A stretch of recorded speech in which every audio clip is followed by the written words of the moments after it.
તરફ વાત રાજકોટની. રાજકોટમાં એક રેસ્ટોરન્ટમાં યુવકોની શરમજનક કરતૂત સામે આવી. પોતાના જ વાળ પોતાના જ ભોજનમાં નાખી અને ત્યાં રેસ્ટોરન્ટમાં તેમણે બબાલ કરી હતી. રેસ્ટોરન્ટની બેદરકારી બતાવી તેમણે બબાલ કરી.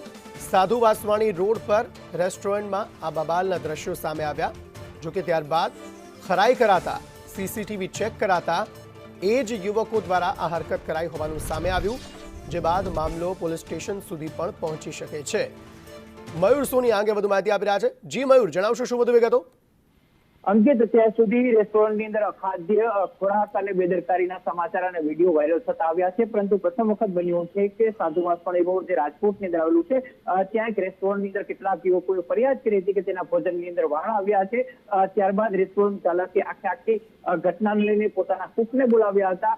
કુકે કહ્યું હતું કે આપણી કોઈ ભૂલ નથી. ત્યારબાદ સીસીટીવી ચેક કરવામાં આવ્યા હતા અને એની અંદર આ યુવકો છે એમની હરકત સામે આવી છે. મામલો ખૂબ જ બગડ્યો હતો, બોલાચાલી પણ થઈ હતી અને ત્યારબાદ પોલીસને બોલાવવાની પણ વાત હતી. જોકે રેસ્ટોરન્ટ ચાલકે આ મામલે જે યુવકો છે તેમને જતા કર્યા હતા અને બીજી વખત તેના રેસ્ટોરન્ટમાં ના આવવાની તાકીદ કરી હતી. અંકિત, અત્યાર સુધી રેસ્ટોરન્ટ ચાલકોની બેદરકારીના મામલે ફરિયાદ થતી આવી છે, પરંતુ પ્રથમ વખત એવું બન્યું છે કે કોઈ ગ્રાહકે આ પ્રકારની હરકત કરી છે. જી આભાર સમગ્ર માહિતી આપવા માટે.